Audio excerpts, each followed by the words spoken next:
എല്ലാ പ്രിയ സുഹൃത്തുക്കൾക്കും MRS ഇലക്ട്രോണിക്സിൻ്റെ പുതിയൊരു വീഡിയോയിലേക്ക് സ്വാഗതം. നമ്മളിന്ന് നോക്കാൻ പോകുന്നത് വിഗാർഡിൻ്റെ ഒരു വോൾട്ടേജ് സ്റ്റെബിലൈസറാണ്. ഇത് നമ്മൾ ഫ്രിഡ്ജിനൊക്കെ വേണ്ടി ഉപയോഗിക്കുന്ന സ്റ്റെബിലൈസറാണ്. അപ്പോൾ ഇത് കൊണ്ടുവന്നിരിക്കുന്ന കസ്റ്റമർ പറഞ്ഞിരിക്കുന്ന കംപ്ലയിൻ്റ് എന്ന് പറയുന്നത് ഇത് ഓഫായിട്ട് തിരിച്ച് ഓൺ ചെയ്യുന്ന സമയത്ത് ഏകദേശം 1 മണിക്കൂർ കൂടുതലെടുക്കും ഇതിൻ്റെ ഔട്ട്പുട്ട് ഓണാവാൻ. ചിലപ്പം ഔട്ട്പുട്ട് ഓണാവത്തേ ഇല്ല, ചിലപ്പം 1 മണിക്കൂർ 1.5 മണിക്കൂറൊക്കെ എടുത്തിട്ടായിരിക്കും ഇതിൻ്റെ ഔട്ട്പുട്ട് ഓണാവുന്നത്. അപ്പോൾ ഇത്രയും ഡിലേ സ്റ്റാർട്ട് വരുന്നത് എന്തുകൊണ്ടാണെന്നാണ് നമുക്കിതിനകത്ത് നോക്കാനുള്ളത്. അപ്പോൾ ഈ ഒരു കംപ്ലയിൻറ്റ് എങ്ങനെ റെഡിയാക്കാമെന്ന് നമുക്കിത് ഈ ഒരു വീഡിയോയിലൂടെ നോക്കാം. അതിന് മുന്നേ നിങ്ങൾ ആദ്യമായിട്ടാണ് എൻ്റെ ഈ ചാനൽ കാണുന്നതെന്നുണ്ടെങ്കിൽ മറക്കാതെ എൻ്റെ ചാനൽ സബ്സ്ക്രൈബ് ചെയ്യുക, കൂടെ ബെല്ലൈക്കൺ കൂടെ അമർത്തുക. എങ്കിൽ മാത്രമേ ഞാനിടുന്ന ഇതുപോലുള്ള പുതിയ വീഡിയോസിൻ്റെ അപ്ഡേറ്റ് നിങ്ങൾക്ക് ലഭിക്കുകയുള്ളൂ. ഓക്കെ, ഇപ്പോൾ ഞാൻ ഏകദേശം ഒരു 6 മിനിറ്റായി ഇത് ഓൺ ചെയ്തിട്ടിട്ട്, പക്ഷേ ഇതുവരെ നമുക്ക് ഇതിൻ്റെ ഔട്ട്പുട്ട് വന്നിട്ടില്ല. ഓക്കെ, അപ്പോൾ ആദ്യം നമുക്കിതൊന്ന് ഓപ്പൺ ചെയ്തിട്ട് ഇതിനകത്ത് ഇൻസ്റ്റൻറ്റ് സ്റ്റാർട്ട് എന്ന് പറഞ്ഞൊരു സ്വിച്ച് ഉണ്ട്. ആ ഇൻസ്റ്റൻറ്റ് സ്റ്റാർട്ട് സ്വിച്ച് വർക്ക് ചെയ്യുന്നുണ്ടോ ഇല്ലയോ എന്ന് നോക്കാം. ഇതിൻ്റെ സ്ക്രൂ ഒക്കെ ഓരോന്നായിട്ട് അഴിച്ചെടുക്കണം. ഇതിൽ മൊത്തം 6 സ്ക്രൂ ഉണ്ട് 2 സൈഡിനായിട്ട്. 6 സ്ക്രൂ ആദ്യം നമുക്കൊന്ന് അഴിച്ചെടുക്കാം. സീലൊന്നും പൊട്ടിച്ചിട്ടില്ല, ആദ്യമായിട്ടാണ് ഇതിൻ്റെ വാറണ്ടി സീല് പൊട്ടിക്കുന്നത്.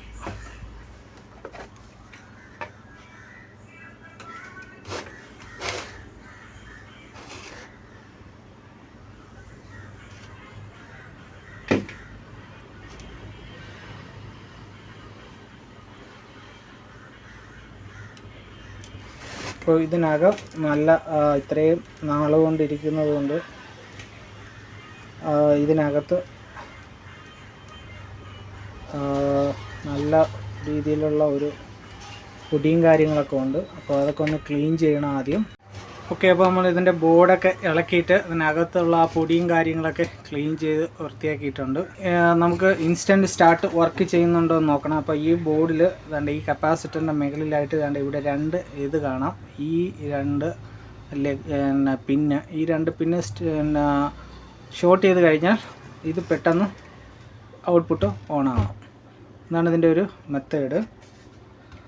അപ്പോൾ നമുക്ക് ആദ്യം ഓൺ ചെയ്തിട്ട് ഇതൊന്ന് ഓൺ ചെയ്യുക. ആദ്യം ഇപ്പോൾ ഓഫ് നടക്കണം. പവർ കൊടുത്ത് ഓണാക്കിയിട്ടുണ്ട്. ഓണാക്കിയപ്പോഴത്തേക്കും ഈ ഒരു റിലേ ആക്റ്റീവായിട്ടുണ്ട്.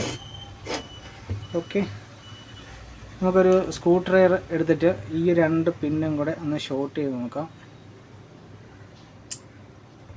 ഓക്കെ, ഇപ്പോൾ വേണ്ട ഇവിടെ ഔട്ട്പുട്ട് ഓൺ ആയിട്ടുണ്ട്.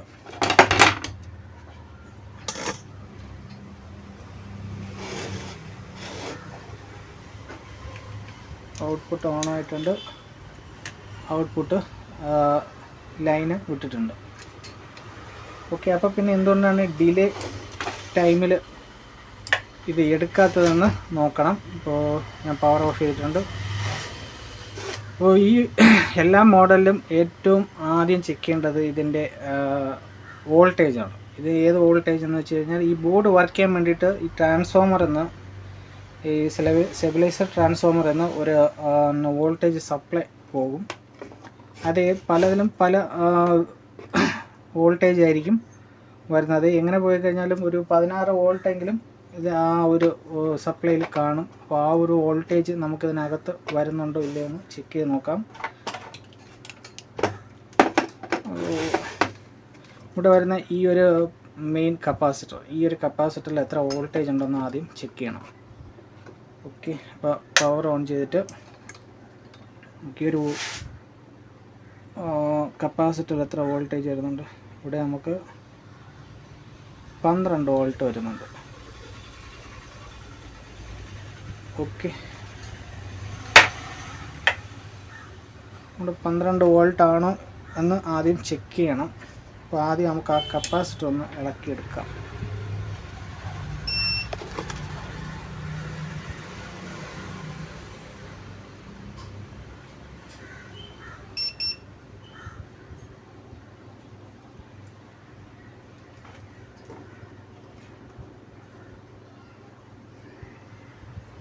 ഈ ഒരു കപ്പാസിറ്റർ ഇത് 470 MFT 40 വോൾട്ടിൻ്റെ കപ്പാസിറ്ററാണ്. ഇത് മാറ്റി വെച്ചിട്ട് നമുക്കിവിടെ വേറൊരു കപ്പാസിറ്റർ ഇട്ടിട്ട് ഒന്നുകൂടെ ഓൺ ചെയ്തിട്ട് ആ ഈ കപ്പാസിറ്ററിൽ എത്ര വോൾട്ടേജ് വരുന്നുണ്ടെന്ന് ചെക്ക് ചെയ്ത് നോക്കണം.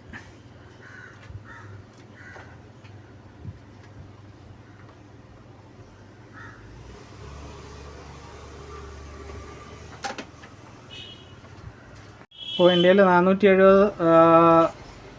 40 വോൾട്ടില്ല 35 വോൾട്ടിൻ്റെ കപ്പാസിറ്റർ ഉണ്ട്. അപ്പോൾ ഈ കപ്പാസിറ്റർ നമുക്ക് ഇതിനകത്ത് ഉപയോഗിക്കാം.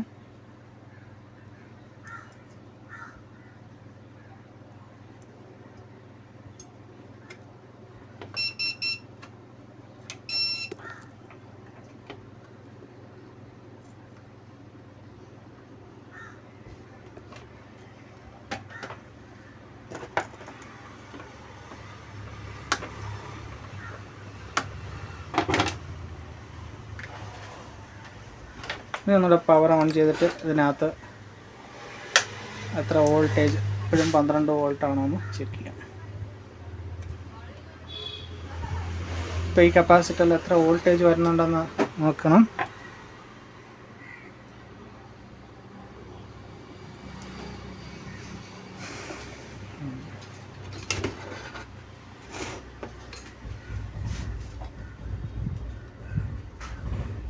ഇപ്പോൾ ഇവിടെ 16 വോൾട്ട് വരുന്നുണ്ട്.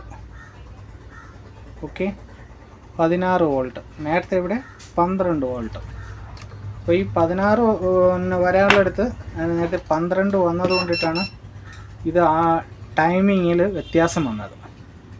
അപ്പോൾ ഈ ഒരു കപ്പാസിറ്റർ എപ്പോഴും നോക്കുമ്പോഴത്തേക്കും ഈ ഒരു കപ്പാസിറ്ററിൻ്റെ വോൾട്ടേജ് നമ്മൾ ചെക്ക് ചെയ്യണം. വോൾട്ടേജ് കുറവാണെന്നുണ്ടെങ്കിൽ ഈ ഒരു കപ്പാസിറ്റർ നമ്മൾ മാറി കൊടുക്കേണ്ടതായിട്ടുണ്ട്. ഒട്ടുമിക്കതിലും ഈ ഒരു കപ്പാസിറ്റർ തന്നെയാണ് എനിക്ക് കംപ്ലൈൻ്റ് ആയിട്ട് കിട്ടിയിട്ടുള്ളത്. അതുകൊണ്ടിട്ടാണ് ഞാൻ പെട്ടെന്ന് തന്നെ ഈ ഒരു കപ്പാസിറ്റർ ചെക്ക് ചെയ്യാനും ഇത് മാറ്റി ആ വോൾട്ടേജ് നോക്കാനും. ചിലതിലൊക്കെ നമുക്ക് ഒരു 19 വോൾട്ട് വരെ കിട്ടും, 17 വോൾട്ട് കിട്ടുന്നതുണ്ട്, 18 വോൾട്ട് കിട്ടുന്നതുണ്ട്, 19 വോൾട്ടൊക്കെ കിട്ടുന്നതൊക്കെ ഞാൻ കണ്ടിട്ടുണ്ട്. ഓക്കെ, അപ്പോൾ ഇനി ചെക്ക് ചെയ്യേണ്ടത് ഇതിൻ്റെ ആ ഡിലേ ടൈമിങ് വർക്ക് ചെയ്യുന്നുണ്ടോ ഇല്ല എന്നാണ്.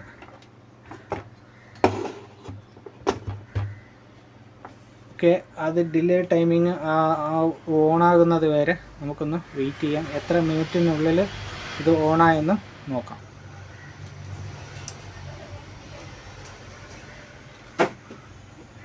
ഓക്കെ, അപ്പോൾ നമ്മുടെ ഔട്ട്പുട്ട് ഇതിൽ ഓണായിട്ടുണ്ട്. അപ്പോൾ ഈ ഒരു കപ്പാസിറ്റർ കാരണമാണ് നമുക്ക് ഈ ഒരു പ്രോബ്ലം ഇതിനകത്ത് വന്നത്. അപ്പോൾ ഈ കപ്പാസിറ്റർ മാക്സിമം നമ്മൾ ഈ ഒരു കപ്പാസിറ്ററിനെ ചെക്ക് ചെയ്തിട്ട് ഒന്ന് മാറിക്കൊടുത്ത ആ വോൾട്ടേജ്, മാറുന്നതിന് മുന്നേ ഉള്ള വോൾട്ടേജും മാറിയതിന് ശേഷമുള്ള വോൾട്ടേജും വ്യത്യാസമുണ്ടെങ്കിൽ ഇത് കറക്റ്റായിട്ട് വർക്ക് ചെയ്യും. ഇപ്പോൾ കണ്ടല്ലോ ഔട്ട്പുട്ട് ലൈറ്റ് കത്തിയിട്ടുണ്ട്. അപ്പോൾ നമ്മുടെ ഈ ഒരു സ്റ്റെബിലൈസർ റെഡി ആയിട്ടുണ്ട്. അപ്പോൾ ഈ വീഡിയോയിൽ ഇത്രയേ ഉള്ളൂ. നമുക്കൊരു അടുത്തൊരു വീഡിയോ ആയിട്ട് കാണാം. നിങ്ങൾ ആദ്യമായിട്ടാണ് എൻ്റെ ഈ ചാനൽ കാണുന്നതെന്നുണ്ടെങ്കിൽ മറക്കാതെ എൻ്റെ ചാനൽ സബ്സ്ക്രൈബ് ചെയ്യുക. Thank you for watching my videos. By.